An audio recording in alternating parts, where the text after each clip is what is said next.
There we go. Hi, Danny. Hello, how are you? I'm good. How are you? Where are you Very dialing in well. from today? You in Paris today? I'm uh, I'm traveling between three time zone. Do you know Yeah, which you're? US. I'm in the cloud. No, I'm currently in Europe in the same time zone as you. But yeah, I know our audience are coming from all different continents. So I'm very happy to connect in this special moment together, everybody. Great. I see some customers joining.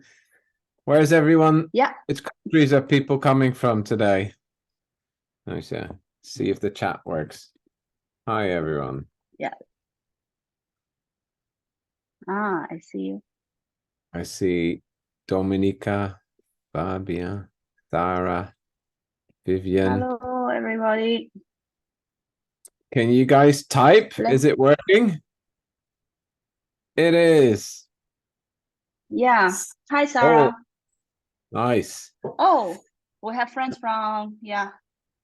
So, We've got South Korea in the house. Sarah, where are you based?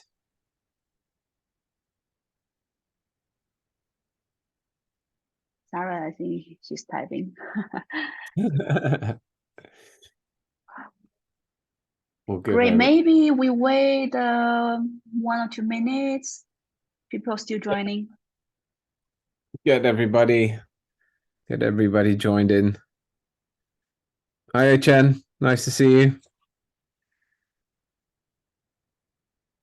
Hello, Ifan, Stefan, Vivian, Jacqueline. Hello, everybody. All right. The chat should be open to all of you if you want to say something. Hi.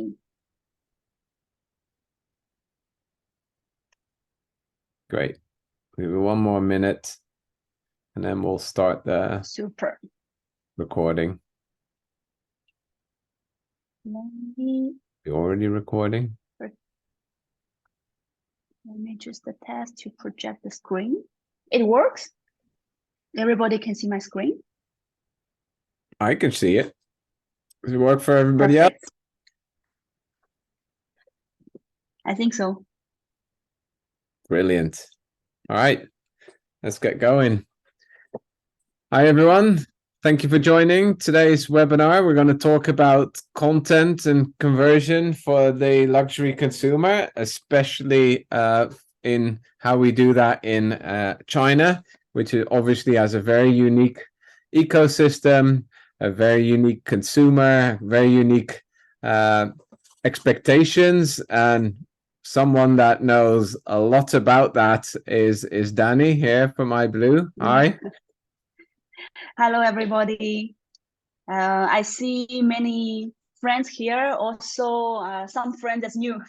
I would like to take this opportunity to make a very short intro, just to respect, who you are spending time with. Um, so I'm Danny. I'm very happy to share a little bit insight here. Those I grew up in China and I spent the first decade of my career in China, primarily in the field of the digital marketing for luxury brands, etc. 5 years ago, I moved to Europe, where I began assisting global headquarters in bridging the gap between headquarters and the local operations. So I had the luck to work in different locations in China and Europe, which allowed me to gain a more deeper understanding in terms of culture, in terms of unique perspective with Western East, with global and local. So here I am. I hope my sharing can give you some inspiring. Great. Thank you, Danny. And for those who don't know me, my name is Michel Chung. I'm co-founder at ChatLabs, been in the digital e-com space for about 25 years. Ended up also in luxury, where I was the global head of De Beers for digital. And there I started to get more familiar with the Chinese luxury consumer and the Chinese digital ecosystem, when opened up on all the marketplaces, social networks, in doing omni-channel in China. And that was really eye-opening for me. So I found it's super exciting. Everything that you can do in China, which you still can't do outside of China. We're some of the great ideas and learnings for sure in the West, but there's still so much more that you can do there, which I found so exciting that I decided to help co-found ChatLabs, who is focusing on both China and outside of China, doing engagement with consumers in the social journey. So we'll talk a little bit about that. But first, let's talk about the creative and the content, and what do you actually need to engage with the consumers, luxury consumers in China. So Danny, take it away. Sure. Yes, let me just pass on. So we created quite a lot of content, and we met a lot of challenges from local, the business needs, the demands of frequency, etc., and from global, how it can be a more uplifted image and the more it can be brand equity. We always in between of finding the balance, what will be a quick win and the long term. So another side, there is a big challenge of the whole shifting of the social media, the social becoming e-commerce, the e-commerce becoming social. So when you create a content, it's confused, So this is where we are to help, rooted in China, and build a global network to support the brands in different offices, especially headquarters. So today, to start, I want to share a little bit the China luxury market trends. You might come across various opinions on the prediction for the luxury market in China. However, when we examine the data, it's a quite interesting story. It's still challenging. The consumption is changing, etc. But from the data perspective, we can see from 2019 to 20, still 43% is a big increase. And the whole pandemic thing make the consumption market drop 7%. And we are now coming back at a 14% growth, which is not bad. And on another side, if we look into the spending net appetite by country, which means we make a survey to ask our luxury consumers, you will like to spend more money or less money. This survey result in China remains #1 still as the spending net appetite, ahead of US and follow up by Kingdom of Saudi Arabia, UAE. So we need to have confidence, and I do believe the next China is China. That's why this session will help you globally to oversee the business and to still sustain and grow the market. A few interesting trends when we talk about the luxury buying, overseas is the main topic because the travel retail business take a big chunk in the past, almost like a 50-50. However, after COVID, we see the overseas buying drop to 10%. This year, it's coming back around 18%. We see the trend, and we believe the split of domestic buying and overseas buying will not change that much, especially still the travel is quite it's open, the door is open, but still there is a lot of facts that the Chinese consumer are less willing to traveling. But I think that in 2024 it will be much better, but we can count around 80% of the spending will stay in domestic market, which give us the signal that the navigating the key consumer in China still is the main task for us. On another side, if you look into who is buying, 50% of the total spending are the consumers under 30. So they are Gen Z, they're millennial, they are young. And where they get the information, where they be influence of their buying decision, it's online. It's digital channel, more than 90%. So the learning is we have to navigate whole digital ecosystem and master it. It will help you to get more than 50% of your business growth. A few new social commerce landscape. I would say it's an upgraded version to probably reshape your understanding. In Chinese social media users is still growing, even though it's already a big base, but still 34% growth in 2022. And the most format of the content being consumed is short video and live streaming content. Live streaming is extremely like in the past 5 years, it's the channel for sales, you know, but still you can see from 7 to 8% growth crossingly. And we perceive next year, it will still increasing. Another thing is the content actually now exists in all these social media. Those social platforms are coming from the background with big data, particularly accurately knowing consumer behavior. And they have AI, they have all the technology to provide a way more information to help the brand to like optimize your investment, your reach out, your content uplifting, etc. So what we see here is now content can be accountable for both social media, marketing, and the e-commerce conversion. So on the right side, you see in the past, the content marketing is by campaign waves. A moment. I'm back. You know, because you can use all the method of the traffic mode, the multi-screen exposure, brand. It's very brand driven. It's a single KPI because there is no closed loop. There is no calculated ROI in this format of investment. Nowadays, because the platform changed, the whole consumer journey are closed with content commerce. Then each content's performance we can track, and we know it works and not works, and we know how to improve it even more for optimized. And I remember when I work in Chanel, I'm in charge of media buy, and the always the question is share of market, share of voice, and we think about the user impression way to do it. But nowadays, I'm sorry to say, I truly believe it's much more important to focus on SEO, which is share of engagement. It's like a curve continually growing on your market share, but each share of engagement improving, you will get more market share. So the work is really on engagement, on how interesting your content is, how engaging, how interactive is, and how you build a community and a CRM. So this is where content commerce bring us to nowadays. Another thing is we scanned all the social media active accounts, official accounts, trying to understand how brands produce content and how each platform consumer consume those content.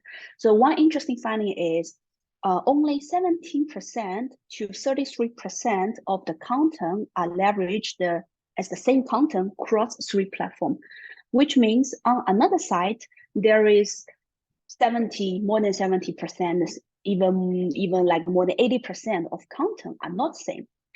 They are in different creative angle. They are in different format. It's a way more. So benchmarking the market average with luxury industry content production, we will see we have a little bit work to do. I believe in the luxury market, a lot of content mostly is global creation and the local adaptation, and more than 50% of the content are quite similar across 3 platforms. But compared to the benchmark, we are a little bit behind. Another point is this market is challenging. It's even challenge how we foresee to spend each money with high ROI. It's not the same like before. Each money we want to make is with a lot of knowledge. You have to make a lot of effort. We make a survey to advertiser to ask, how are you going to split between branding and performance on your budget? Only 26% of the advertisers saying they're going to increase the budget in the brand investment. On another side, almost half of the advertiser, they say they're going to increase the investment in the performance. So the quality, traffic, and the conversion is the key. Now the battle is on content, and the content is on social. I want to show you this image. From many audience here, you are from global headquarters. You probably in charge of the whole content strategy, communication platform, etc. And this is what you produce and what you provided to the market. And you are imagining this content will be uploaded very beautifully landed to Asia market. However, I tell you, these global nicely produced assets appear as one opening ads, appear in OTV opening, etc. It's very premium, but it's just the one part of the content touch point to consumer. Mostly consumer where they engage and they see the content is on Little Red platform. They will see lifestyle reviews with more real consumer authentic sharing. They will consume content in Douyin with short video, more vibration, more attitude, more music, more entertaining. They will consume the content on Tmall live streaming, more practical, more how-to, etc. So probably maybe 70 to 80% of content are in the social and the commerce, while global content takes a lower percentage than what you think in reality. So now the way consumer perceive brand information has changed from funnel, which is from brand concept to the PGC to UGC into the net, which means they can get your brand content in any social media, in any format, in any occasion. So it's a net. How you manage the net, it's out of control. But we have way to help you. This is a map. Because in iBLUE, we work a lot with a global team to tackle the topic about the content strategy communication for market. And we have a team in China, quite a big team. They are day-to-day operating on the social media, e-commerce assets, etc. In this map, you will, it's a calculation based on our knowledge and experience with client and the interviews, etc. So on the left is the global production. On the right is local market creation. And on the top is meaning the content is cost more, higher budget, and then it's lower budget. So traditionally, you will see global will lead all the content, and there's higher budget to have the hero assets, whatever celebrity movie, a product, shots, PR photo, etc. And on another side is these hero assets are sent to market directly. And in the market, in the luxury industry, there's quite a limited room for local market to create so much content. So it's mostly is adaptation twisted on the copy. So the social assets adaptation lands in local markets field is here. But in the middle is where the battle. We see all the trend, all the consumption in the middle. Who is doing that? And how it can be done, because the battle is in social commerce assets.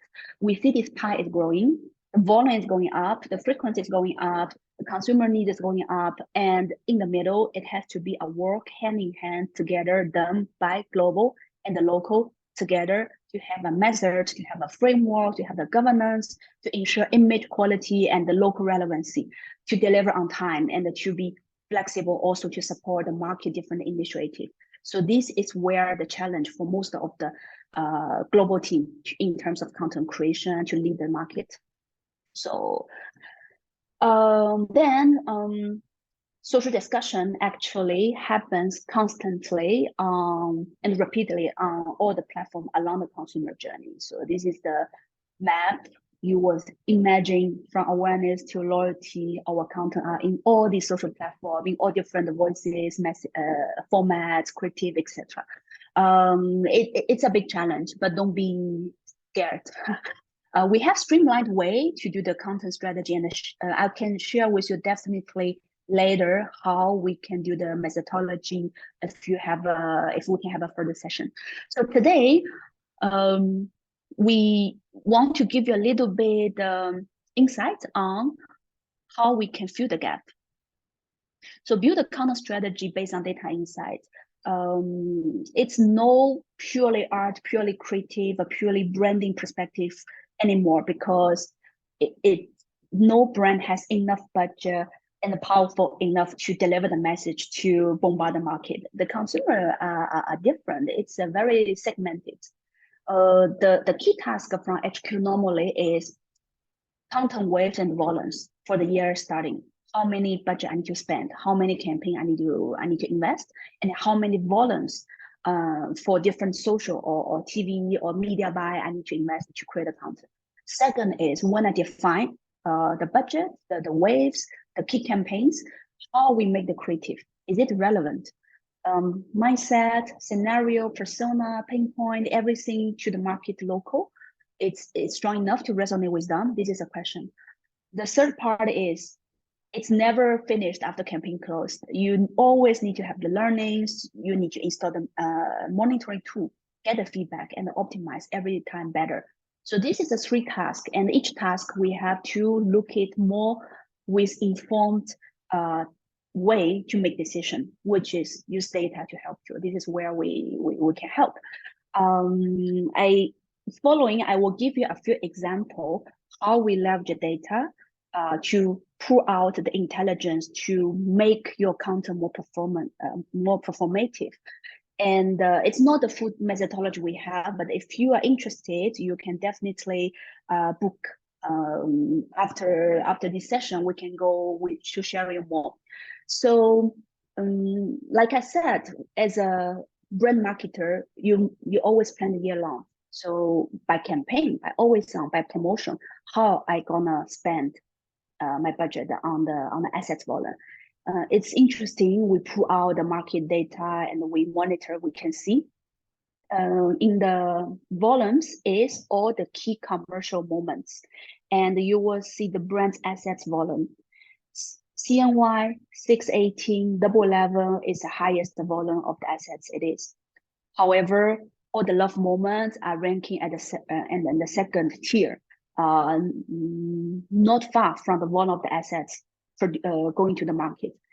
And on the curve, the blue line is the posts buzz around the content. So you will see the whole year long, the always on is still going, but the peak is the campaign 1 and campaign 2, which is mostly in 520, 680 moment and Double 11.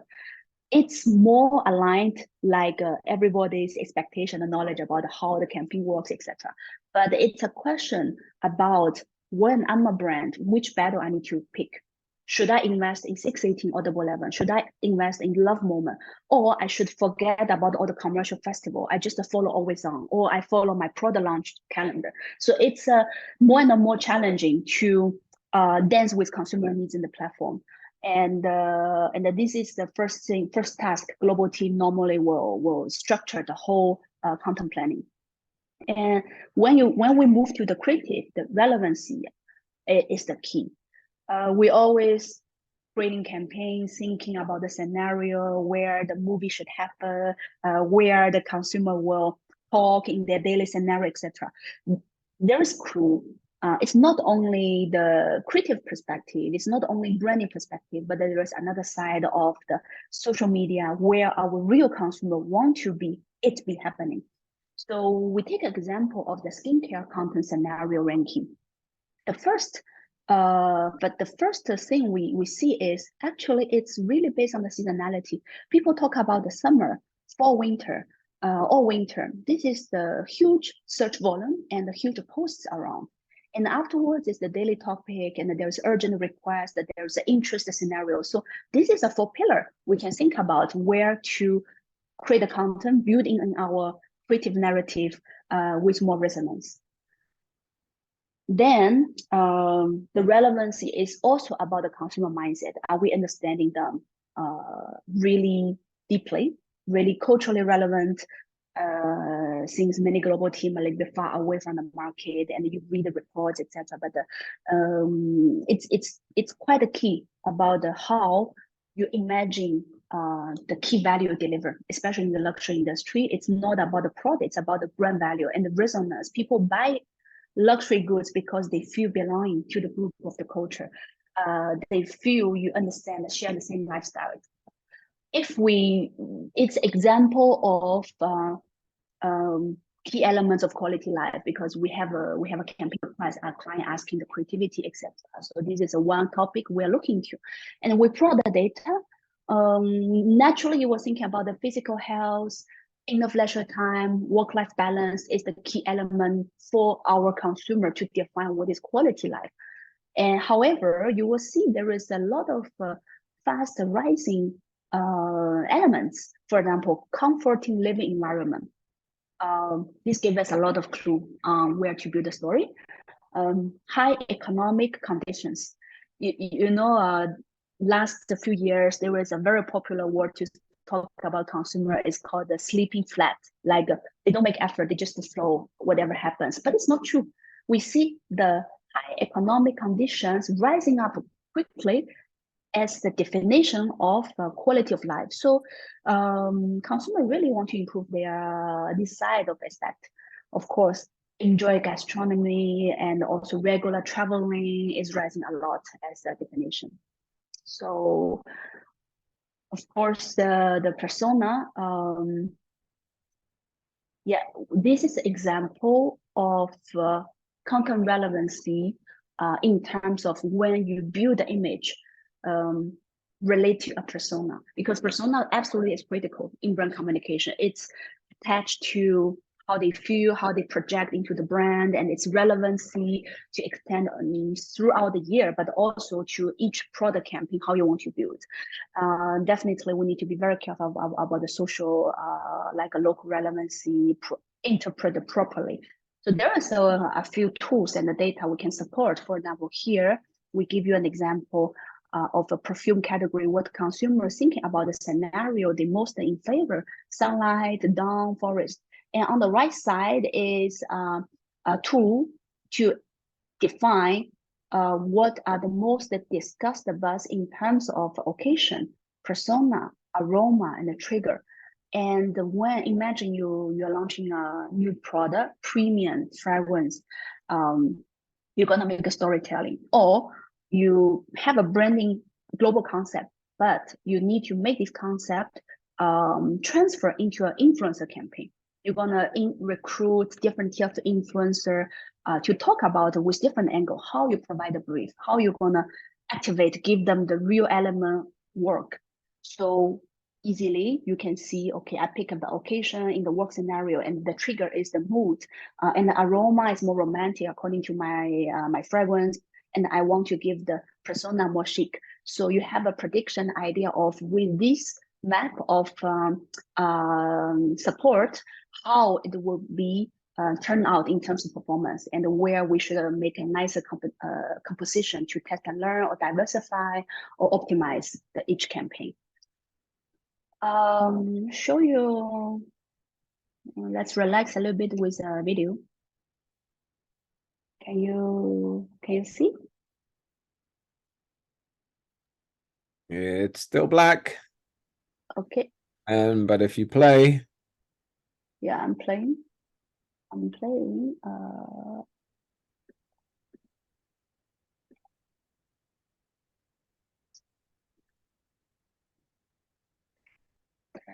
It's a little weird.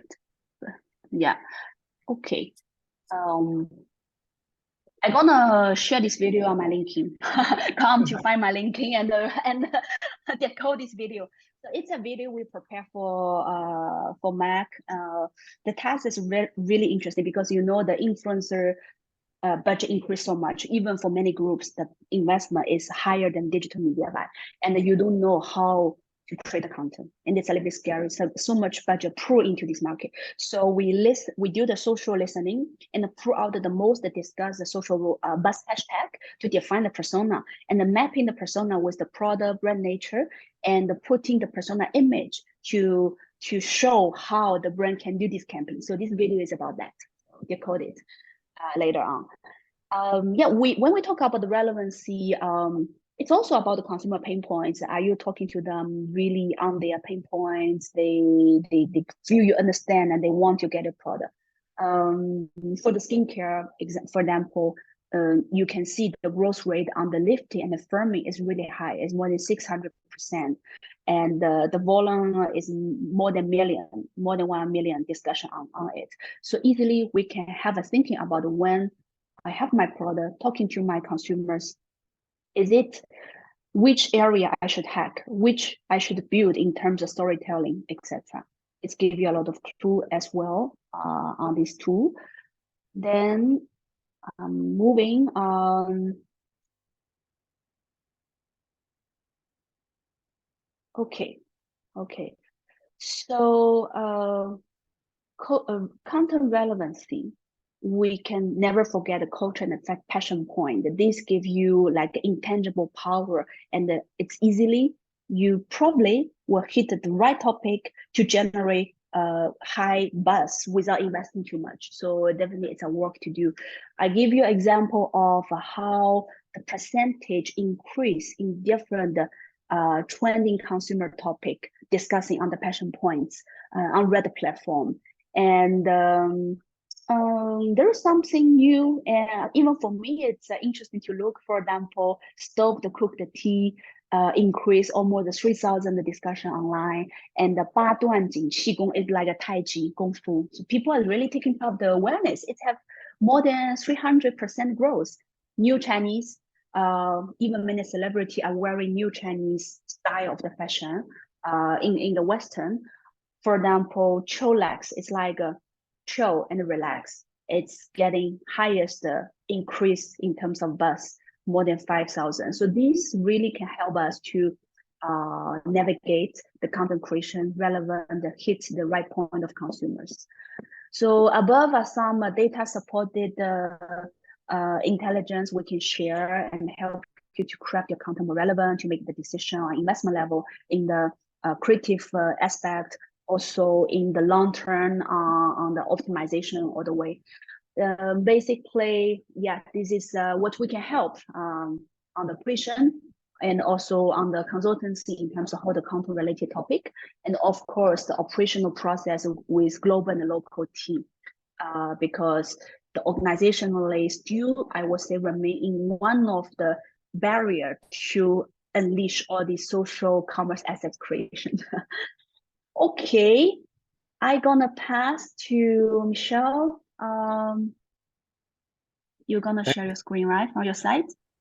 I am. Thank you, Danny. That was fascinating. So many insights, so much to learn from that. It's amazing. Thank you. See how fast it's maturing, that market, right? And the level of content creation that's going on and the different strategies for different brands is really impressive. So now we're going to talk a little bit about, if you have all that content, what are you going to do with it other than posting it on social? So we spoke a lot about what are the strategies to get the attention from the customer, because it is really a battlefield in China to get the attention of the customer, especially in the campaign seasons. So either you choose to avoid those, or you really need to stand out during those campaign seasons, right? So what we're going to talk about now is how social has an impact on e-commerce, and what the role of AI is going to be in that going forward.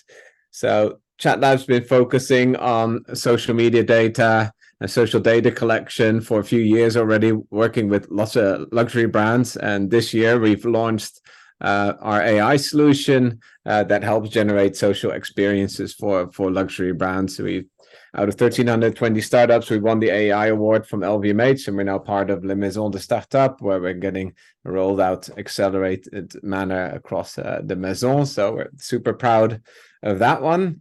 So let's start first around what's really the role of social media in e-commerce.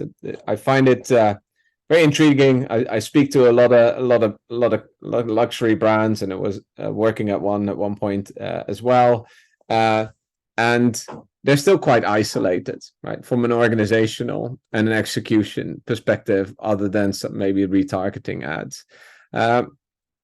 But I think a lot has happened in the last sort of 10-20 years. Once upon a time, I'm not going to say how old I was, but I do remember this era. So probably Danny doesn't, but there was one time there was an era where there was no social media, really. There was a few maybe social sites, But when consumers back then wanted to get inspired and consume content and watch beautifully created content from brands and based on that make purchase decisions, they actually went to websites. You would go into your search engine, you'd go to open up different websites and you'd browse these websites. That's how e-commerce websites came to be, right? And then came the rise of social media. And now we're suddenly in an era where nobody's going really to the websites to get inspired anymore. People go there to buy the thing they've already decided that they want to buy, right? Unfortunately, e-commerce has sort of degraded to being a shopping basket because the consumers aren't there. If you look at the average statistics, most people spend about between 50 seconds and 1.5 minutes on a brand website, right? Just to find the thing they're looking for, check out and go. Where they are spending their hours is on social media, where and brands obviously know that. That's where the consumers are. They create lots of different content, beautiful content, but also with the help of Danny and her team, that gets out there. That's where people are nowadays really discovering brands and products, right? On social media, they get engaged, they find things in their feed that they're interested in, or people repost them or share them, and that's where this younger generation in particular gets their initial inspiration, and that leads to traffic to the e-commerce environment. However, the e-commerce experiences, they're not very good at taking someone who's just starting to get to know the brand and is inspired by the content that was posted on social to then convert that. So this is where I believe the role of AI is going to make a massive difference, right? First and foremost, what we need to do in China, which is amazing. So in China, you can do things that you can't do in the West. And one of the big things is that some of the data in the social platforms is actually first-party data for the brands, which means that they can access the data on their followers. They can download it. They can build mini programs in these environments that they own and they get the data from. And what we can do is we can unify that social data. So because the consumers are everywhere, I think consumers are like on 7-8 different platforms before they eventually go to a brand site. So what's important for us to do is to figure out where are all these consumers, what channels are they already interacting with, what content are they seeing, and then unify that data so that we can get to know the customer. And if we get to know the customer, we can give a more personalized experience, because obviously one of the issues is we have thousands of pieces of content, but we also have thousands of different customers, and they all want to have their own experience and not be treated the same. Like we saw the different topics earlier, and if someone is interested in chillaxing, for example, and then they come to your experience and you give them a bunch of videos about your new frisbee offer, you're probably going to be in the wrong ballpark in terms of engaging, right? Because that's not very chilled out fun, Yeah. but not chilled out. So what we need to do is we need to get to know their customers.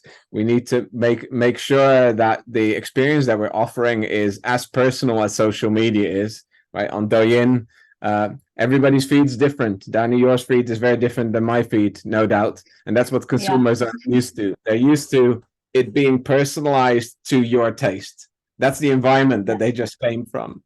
But brands aren't doing that very well yet. Everybody gets the same experience. So that's where we think the role of AI is going to make a big part. Obviously, when everybody thinks about Gen AI, they think about ChatGPT or Midjourney, basically chatbots, or creating text, or creating copy, or creating images and videos. I think it's amazing tech. I think it will be a while before luxury brands can adopt that. I think probably earlier in the SMB. I don't think you're going to be able to produce a highly engaging video for a product launch just yet by just typing it into Midjourney. But what we can do is use AI. So the other big topic, if you look at all the research from like Gartner and stuff, is that people want to use AI to help with personalization. And we've done that in the olden days already with stuff like product recommenders, right? Like people like you also like this on the product page. That was like the start of it. But now we can do the same with content and maybe even take it a bit further. We can do the same with the entire journey. So what you need to do is you look at the sort of the four key areas to be able to enable that. So you need to unify all the data so you know the customer, which channels they're being engaged with, what content. You need to you should reuse a lot of that content. So the other problem is a lot of that content only lives on the social media channels. But if you go to the e-commerce experience, you don't see that content again anymore to be used in the customer journey to convince them. So you want to reuse, you upload that same content to your own systems and then reuse it in the journey. You need to provide your goals. Do you want them to shop online, go to the store, and then you need to have the AI do the rest. Because for a long time, this level of personalization was nearly impossible. Because if you look at some of our clients, they have millions of followers. I have maybe 20 data points on every follower. Now I have 200 million data points, and now I have to manually go and create segments and different landing pages for all of those different customers. And that element just was never going to work because it's too big and too complicated, especially with the variety of content, the variety of customers. So that's where AI is going to play a big role. So what have we built to do that? So how we look at it is this really complicated diagram. So on one side, we have the creative context. So it could be an ad, could be a post, could be a QR code, all that beautiful content that Danny just showed. That is the entry point, right? It's all over the web. People get excited about a piece of content. Could be about frisbees, could be about chillaxing, could be about tea, and then they enter your experience. That's the context. So we know a few things at that point already. We know the consumer, the channel. If it's like WeChat, we can actually download a bit of data about that consumer. But most importantly, we know they like frisbeeing, right? That's what they engage with. Now, they love frisbeeing, but we want them to buy something, and it may not be frisbee. So how do you take someone from liking frisbeeing to buying a new Louis Vuitton t-shirt, right? So we have the magic in the middle. So the magic in the middle is the AI that sequences a journey, which orchestrates content and actions and product that takes that person from that first point of inspiration and that topic and that creative to what you actually want them to do as a brand. And that works very different than an standard e-commerce environment. So someone comes in, and then instead of having a static landing page, your static traditional homepage that you normally have, you actually land on a brands for you page. So the FYP, we call it in the West, or your homepage on Douyin, same as on social sites. So we designed it to be like as engaging as social, but owned as the brand. And the first things that you see isn't what happens to be the promotion from the brand at that particular time. Like, oh, came in for frisbees, that's great. But currently we're selling earrings as a Christmas gift, so that's going to be the top banner at the homepage, right? That's not very useful. So we take the context and we put them on some. Start showing content that's related to that context. And what the AI then does is that sequences a whole. As the consumers can swipe. So it's not you don't have to search, you don't have to navigate. There is no big menu because that's always a bit of an issue. We design it just like social media. The content finds you, not you find the content. And so the AI starts to learn who you are and what you're interested in, but still slowly nudge you towards that brand goal, which is where it's kind of architected differently than a social media platform, because they just want you to keep you in the loop so they can sell more ads, right? And we do that personalization based on two elements. One, obviously, we need to know their affinity towards the brand. What's the brand selling, right? If you are a big brand and you sell multiple categories, different products, we still need to figure out, oh, they like silver, or they like gold, or they like white, or they like red, or they like short skirts or long dresses, like all these different things. So that's your standard mapping of the person to the affinity. And then furthermore, we do persuasion based on intent prediction models. So we've looked at the science of how people make decisions in luxury, how they make decisions based on the content, and we've architected a way that we've codified that in the model, and that will take a customer slowly through that process. So the use cases that we then end up with is that we're delivering a highly personalized experience, as personalized as social media is. Everybody gets their own feed with their own content, which is completely personalized to them as they navigate, or as they browse, continue browsing, I should say. We detect what they like, what they don't like, what they share, how long they watch, what they dig deep on, what topics they're interested in. We get to know them even more, and we keep optimizing that personalization even further. And then all of that initially is based on the context. So everything is contextual. You came in with a certain interest, so you stay in that domain, even though we try sometimes to insert some other domains as well. And then, as opposed to social media, we are focusing on commercial conversion, right? So you might see an outfit. You can obviously shop that outfit. The AI might decide this is a person that's most likely going to be going to a store, so I'm actually going to show what it's like to shop in the store, and then they can book an appointment. So it's more goal driven than pure engagement. And that's really what our platform does for brands. So we take people from attention to intention using the same beautiful content that you already have, because we believe that content sells, not necessarily the minimum clicks to basket or something like that, which is the same process really as they do in the physical store. We try and emulate as much as possible the physical store. So what happens in the retail? You come in, Danny walks into the store. Hello, miss. How may I help you? What are you interested in? Are you shopping here today? Are you on holiday? They try to get to know the person. Then they talk a bit about the brand. Then they talk about the variety of collections. Then you show some interest in something. Then they'll probably change their pitch towards, all right, this is the designer. This is how it's made. This is how sustainable it is, right? And then you go into product purchase. And they know in the store that the longer they keep you there, the more they learn about you, the better they tailor their sales pitch, the more likely you are to buy. And that's kind of what we're trying to emulate. And by doing that, we're seeing some great results already. So we're reducing the bounce rates on e-commerce. So people leave and don't leave straight away because you're keeping them in the same mental state and content interest.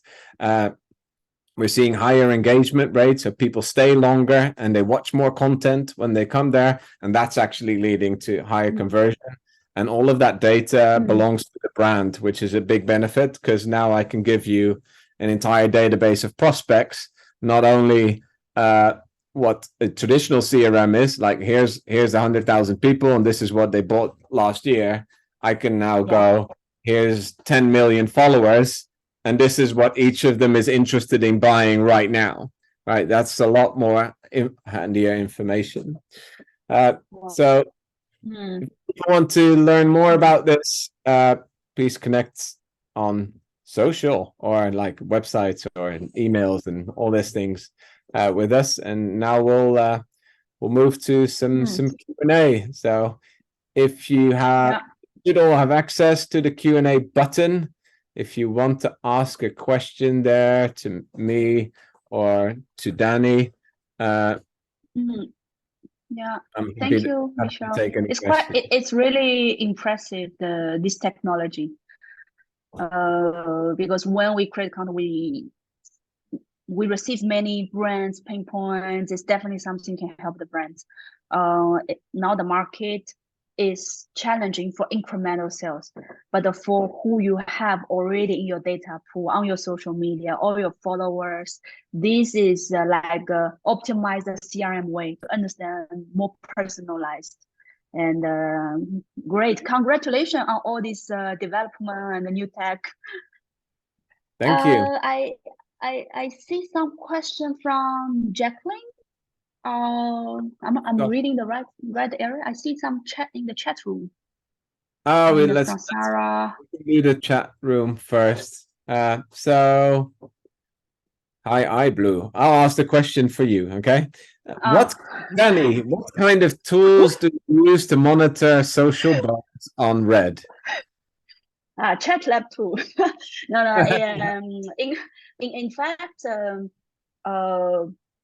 for Red, we are the licensed official partner with them, so it gives us the special access, exclusive to the data bank of the Red, so we can download the data to see an analysis. Apart from that, we have different source data partner in on EC, on social media analysis, etc. One point I want to make is data is not unreachable. There's a lot of data. Maybe there's too much data. The problem is how to transform the data to make a business decision, to transform into intelligence. So we see that there is social listening tool, e-commerce tool, platform provider, this and that. And many brand structure are separated by different team, EC team, social team, to take care of different things. So our role is to connect, to get all these source of data, ensure they're solid, and clean the data, and then combine them and make the analysis and the output for the intelligence. So yeah, this is my answer. So we see, can iBLUE help us define TA segmentation of if I was to launch a new product? Yes, definitely. It's a we have data, but also we have art and science both together, and also have the team with a creative mindset working together to do that. For brands, how should we anticipate the content? Know what to prepare. Meeting the highly diversified and challenging Asia content expected by Asia consumer. So I can share a bit my opinion. If you have more solutions, feel free to jump in. Yeah. I think in anticipating the content, it's very like dedicated to each brand. I was talking about more the procedure way, framework way, rather than specific, because there is no one answer. The business goal is so important, the where you are in your stage, the awareness, the conversion, engagement, and also there's too many different elements. So a benchmarking, knowing where you are and what competitor you are in terms of content production or content like a planning is key. And it's a whole work of getting the whole business objective and the marketing activity calendars to combine with a full picture. So the most challenging is the teamwork separately. So we first work is internally to gather all these with a vision of a globally planning each market's request, and fill in your full content strategy and the investment scale.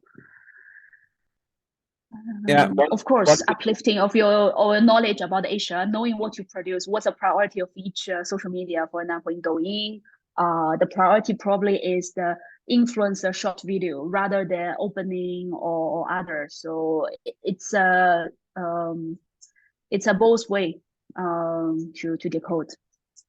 Yeah, just for Sarah to add to that, we're able now to generate some really interesting insights on the content as well.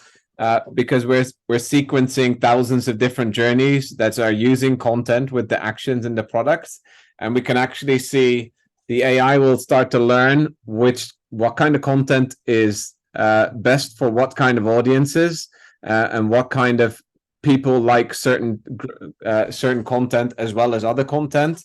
And we can also show insights around what content is actually contributing to people making a purchase decision.